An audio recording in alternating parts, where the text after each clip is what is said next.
ఇండియాలోనే #1 varicose veins hospital Avis vascular centre. నమస్తే రమగారు. నమస్తే జయ. రమగారు, మంచి ట్విస్టులున్న కథ.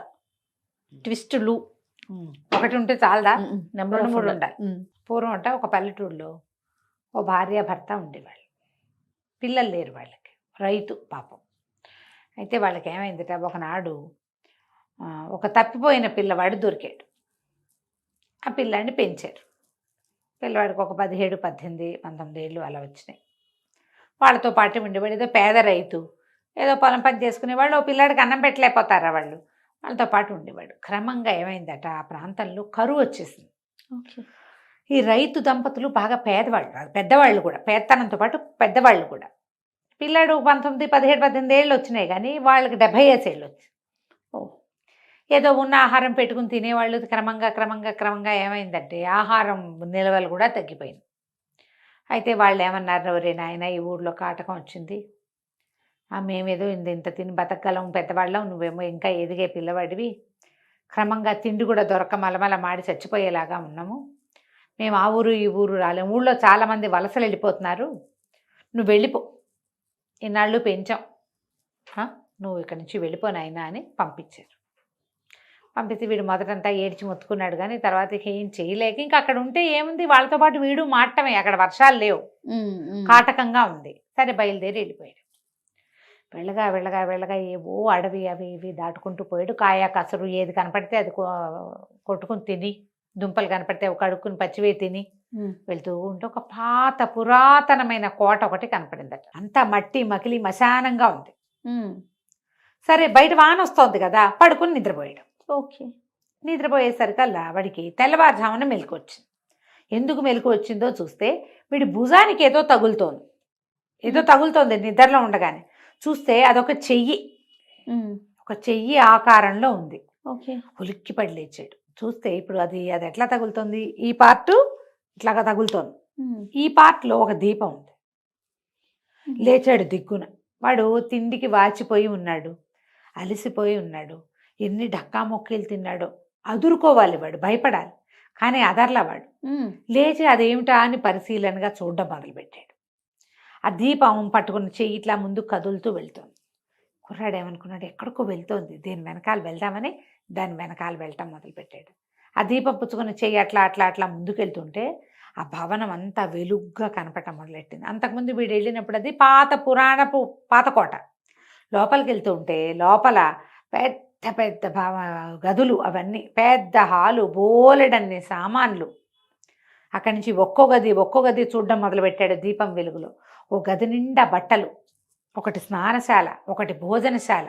వీడు ఏం చేశాడు, ఇంకా చూస్తే స్నానశాలలోకి వెళ్ళి ఈ బట్టల దాంట్లో నుంచి బట్టలు తీసుకెళ్ళి స్నానశాలలో శుభ్రంగా స్నానం చేసి బట్టలు కట్టుకుని హాయిగా ఆ భోజనశాలలోకి వెళ్ళి చూస్తే మనిషి పిట్ట పురుగు లేరు లోపల. హాయిగా వడ్డించుకుని తిన్నాడు బోల్డంతా తిండి.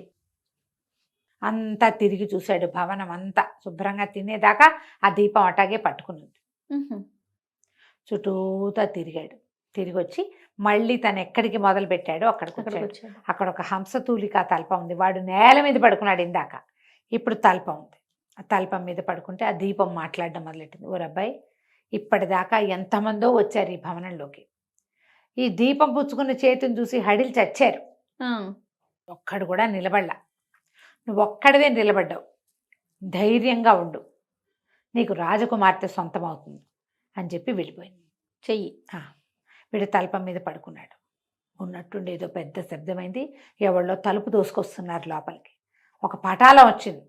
వాళ్ళందరూ ఇంత కర్రలు పుచ్చుకొచ్చి ఈ కుర్రాడిని మన వాడికి ఏం పేరు పెడదాం, రావుడు అని పెడదాం, రావుడిని సావు కొట్టి చెవులు మూసారు. వాళ్ళు కొట్టేశారు, సున్నంలోకి ఎముక లేకుండా, లేదా ఎముకలో సున్నం లేకుండా చిత కొట్టేశారు. కొట్టేసి వెళ్ళిపోయింది. మొత్తం పటాలం అంతా మాయమైపోయింది. అమ్మో అయ్యో దేవుడా రావుడా అని మూలుగుతూ ఉన్నాడు. ఇంతలో ఏమైంది, ఆ దీపం పుచ్చుకొని చెయ్యి వచ్చింది చక్క. వీళ్ళంతా వెళ్ళిపోయాక దీపం పక్కన పెట్టి ఏదో మందు తీసి రాసింది ఒంటి మీద, ఓపిగ్గా ఉండు నువ్వు అని చెప్పి. మర్నాడు తెల్లారింది. వీడాతో తల్పం మీదే ఉన్నాడు, ఏమీ లేదు అక్కడ, ఫుడ్ లేదు, గిడ్డు లేదు. రాత్రి కడుపు నిండా పొట్టపగిలేలాగా తిన్నాడు కదా. ఇక వాడు అక్కడక్కడే అడవిలో తిరిగి అందులోనే ఉండిపోయాడు ఆ బిల్డింగ్లోనే. రెండో రోజు రాత్రి మళ్ళా దీపం చెయ్యి వచ్చినాయి. వీడేం చేశాడు, దాని వెనకాల పడిపోయి స్నానశాలలో హాయిగా బోళ్ళంతసేపు పన్నీటిని జలకాలాడి ఇంకో జత మంచి బట్టలు కట్టుకుని, ముందు రోజు దెబ్బలు తిన్నాడు కాదు, వేడి వేడి నీళ్ళు పోసుకుంటే హాయిగా సలీస్గా సుఖంగా ఉంది అనమాట వాడికి. చక్కగా అన్నం వడ్డించుకుని ముందు రోజు తినని వెరైటీలు అన్నీ రెండో వెరైటీలు తిని, ఇన్ని పళ్ళు తిని, ఐస్ క్రీములు అవి ఉంటే స్వీట్లు అవి ఉంటే అవన్నీ తిని మొత్తం భవనం అంతా తిరిగి చూసి మళ్ళీ వచ్చి మంచం మీద పడుకున్నాడు. దీపం వెళ్ళిపోయింది.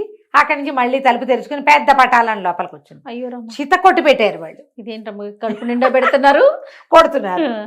అయిపోయింది. మొత్తం జనం అంతా వెళ్ళిపోయాక మళ్ళీ దీపము చెయ్యి మళ్ళీ వచ్చి ఆ దీపం పక్కన పెట్టి వీడి ఒంటికి మందు రాసి వెళ్ళిపోయింది దీపం. 2 రోజులు ఇదే అయింది. మూడో రోజును కూడా అలాగే చక్కగా దీపం చెయ్యొచ్చింది. వీడన్నీ శుభ్రంగా వడ్డించుకు తిన్నాడు. చావు కొట్టించుకో దొడ్డుకర్ర దగ్గర పెట్టుకుందాం అనుకుంటున్నాడు. దొడ్డుకర్ర పెట్టుకుని మాత్రం వాళ్ళ 30-40 మంది వచ్చారు పటాలం. అదే మూడో రోజున ఏమైంది, మళ్ళీ చావు కొట్టేసి. అయినా వాడు వెళ్ళట్లా. సత్యనో దేవుడా అని పడుంటే ఈసారి మూడో రోజు దీపం పుచ్చుకుని చేయరాల ఒక అందమైన రాజకుమార్తె వచ్చింది లోపలికి. వచ్చి ఏం చేసింది, అమ్మాయి దగ్గర ఒక కొప్పెర లాంటిది నీళ్లు పెట్టుకునేది ఒకటి, అందులోంచి మంత్రజలం తీసి చల్లింది. వీడు మొత్తం దెబ్బలన్నీ మాయమైపోయినాయి, ఏమీ లేవు దెబ్బలు. అమ్మాయి ఏం చెప్పిందంటే, నేను ఒక ఫలానా దేశపు రాజకుమార్తెని, నన్ను మా నాన్న శత్రువులు అపహరించి మంత్రబలంతో ఇక్కడ కట్టేశారు. మీకు ఈ 2 రోజులు దారి చూపించింది చెయ్యి నాదే. నేను ఇక్కడ ఉండకూడదు. నాకు ఇక్కడ వీళ్ళు ఏ మంత్రంతో నన్ను కట్టేశారో ఆ మంత్రం నాకు దొరికింది. నేను ఇక్కడి నుంచి వెళ్ళిపోతా. నువ్వు మా కోటకు వచ్చేసి నేను నిన్ను పెళ్లి చేసుకుంటాను. నీ వల్లే నేను బయటపడ్డా. ఎంతమందో ఈ కోటలోకి వచ్చారు నా కోసం, అన్ని తెలిసి వచ్చిన వాళ్ళు ఉన్నారు, తెలియక వచ్చిన వాళ్ళు ఉన్నారు. ప్రతి వాళ్ళు మొదటి రోజు దెబ్బలకి మొదటి వాడు దీపం చేయి చూడంగానే పారిపోయిన వాళ్ళు కొంతమంది, మొదటి రోజు చావు దెబ్బలు తిన్నాక పారిపోయిన వాళ్ళు ఇంకొంతమంది, మూడో రోజు దాకా ఎవరు ఉండలేదు. రాజకుమార్తె దక్కుతుందన్న ఆశతోటి ఉన్నావు, నేను నీకు దక్కుతా, మా కోటగిరా అని చెప్పి వెళ్ళిపోయింది. అమ్మాయి మాయమైపోయింది. ఎప్పుడైతే ఆ అమ్మాయి మాయమైపోయిందో వీడు చక్కటి బట్టలు కట్టుకుని హంసతూలిక తల్పం మీద ఉన్నాడు చూడు, ఢామ్ అని నేల మీద పడ్డాడు. వాడి ఒంటి మీద బట్టలు చింకి జీర్ణాలు అయిపోయినాయి. ఆ హంసతూలిక తల్పం మాయమైపోయింది. ఆ భవనం పాడుగొట్లాడుకుంటూ పాత భవనం. ఇది ఉన్నదేమో ఒక అడవిలో. వాళ్ళు చెప్పిన ఫలానా రాజ్యం అక్కడెక్కడో. వీడేం చేస్తాడు, ఎటా వెళ్తాడు అక్కడికి. ఆ అమ్మాయి ఏమనుకుంది, బహుశా వాడు శక్తితోటి వస్తాడు అనుకుంది. వాడికి శక్తి లేదు, వాడు మామూలు వాడు. ఏమనుకుందో రమ్మని చెప్పి వెళ్ళిపోయింది అంతే. వీడు మరీ ఇంత పేదవాడని వాడి దగ్గర ఏం లేదని అమ్మాయికి తెలిసి ఉండదు, వెళ్ళిపోయింది. ఎప్పుడైతే రాజకుమార్తె తన రాజ్యంలోకి చేరిపోయిందో మంత్రం కట్టు విడిపోయింది. రాకుమార్తె అక్కడ ఒక శరీరం ఉంది, అమ్మాయిది ఆత్మ ఇక్కడ ఉందన్నమాట. ఆ మెలకు వచ్చింది. మెలకు రాగానే మంత్రకట్టు విడిపోయింది. రాకుమార్తెగా మెలకు వచ్చేసిందని ఆ రాజభవనంలో అంతా పండగలు చేసుకున్నారు. ఎన్నాళ్ళ నుంచో అమ్మాయి అలా ఉండిపోయింది. పిల్ల శరీరం పెరుగుతూనే ఉంది. 10 ఏళ్ల వయసులో తీసుకొచ్చి పడేశారు ఇక్కడ. ఇప్పుడు ఒక 17-18 ఏళ్ళు వచ్చినాయి. పిల్ల బాడీ పెరిగింది, 18 ఏళ్ళ పిల్లకానే ఉంది. దాంతో వాళ్ళు ఏమనుకున్నారు, పిల్ల పెద్దదైపోయింది, ఇక పెళ్లి చేసేద్దాం అనుకున్నారు. ఈ అబ్బాయి వస్తాడేమో అని చూస్తోంది. వాడు రావటల్లా, ఎప్పటికీ రాలేదు. ఎన్నాళ్ళైనా వాడికి తెలీదు, వచ్చేదారి అవకాశము లేదు, తెలీదు కూడా వాడికి. ఎప్పుడో కనుక్కుని రావాలి, ఎప్పటికొస్తాడు. ఈ అమ్మాయి ఊరుకుంది మాట్లాడకుండా. ఇంకేం చేయాలి, కానీ దిగులుగా ఉంది. వాడు కదా నన్ను కాపాడాడు, లేకపోతే ఇట్లాగే డెడ్ బాడీ లాగా ఇక్కడ పడుండేదాన్ని. ఎన్నాళ్ళైనా వీళ్ళు దాన్ని సంరక్షిస్తూ ఉండేవాళ్ళు, అంతే ఉండేది. నేను అక్కడే పడుండేదాన్ని, ఆ పాత కోటలో ఎన్ని సంవత్సరాల నుంచో అక్కడ పడున్నాను అని కొంచెం బాధగా ఉంది. కానీ ఇంకేమీ చేయలేకపోయింది. కొంతకాలం గడిచేసరికల్లా రాజుగారు ఏమనుకున్నారు, రాజకుమార్తెకి పెళ్లి సంబంధం కుదిర్చారు. కాదని ఎట్లా చెప్తుంది, అవతల వ్యక్తి ఎవడైనా ఉండాలిగా. సరే, సంబంధం కుదిరేసరికల్లా ఏమైంది, రాజకుమార్తెని రాజకుమారుణ్ణి ఇద్దరిని ఊరేగింపుకి తీసుకుపోయారు. ఇంకా పెళ్ళి అవ్వాల, రేపొద్దున పెళ్ళి. ముందు రోజు ఊళ్ళో ఊరేగాలి. ఇద్దరిని ఒక రథం ఎక్కించారు. రథం ఎక్కిస్తే ఆ రథం మీద వెళ్తూ అది మొత్తం ఊరంతా తిరుగుతాయి అన్నమాట. ఆ ఊరేగింపు సరిగ్గా కోట తలుపు దగ్గర దాటుతుంటే కోట తలుపులోంచి అప్పుడే మన ఈ రాముడు చింకి గుడ్డలతోటి లోపలికి వచ్చాడు. కోట వస్తుంటాయి కదా, ఈ అమ్మాయి అంతా వెతుకుతోంది. కనపడుతున్న జనాల్లో వాళ్ళ కేసు చూస్తుంది అనమాట. ఊరికే చెయ్యి పటల్లా రాకుమార్తెలాగా మనుషుల్లో ఎక్కడైనా వాడు కనపడతాడేమో చూస్తుంది. అప్పుడే కోట తలుపుల్లో నుంచి బయటకు వస్తున్న వాడిని చూసేసరికల్లా ఆశ్చర్యపోయింది. వీడే మనవాడు అనుకుని బండి ఆపించింది. ఆ రాజకుమారుడిని అడిగింది, నా దగ్గర ఒక పెద్ద పెట్టు ఉంది, దానికి చక్కటి తాళం వేశాను నేను, తాళం చెవి కాస్త పోయింది.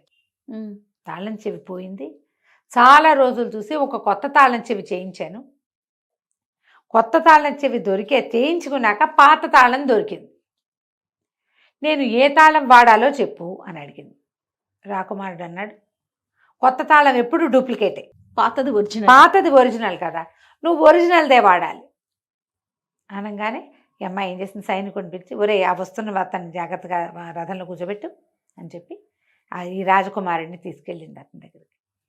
నేను 7 సంవత్సరాలు మంత్రకట్టులో ఉన్నా, నా శరీరమే ఇక్కడుంది, నా ఆత్మ ఒక ఫలానా పురాతన కోటలో ఉంది, ఆ కోటలో నుంచి నన్ను రక్షించిన వాడితను, వాడెవడో నాకు తెలియదు కానీ నన్ను రక్షించాడు.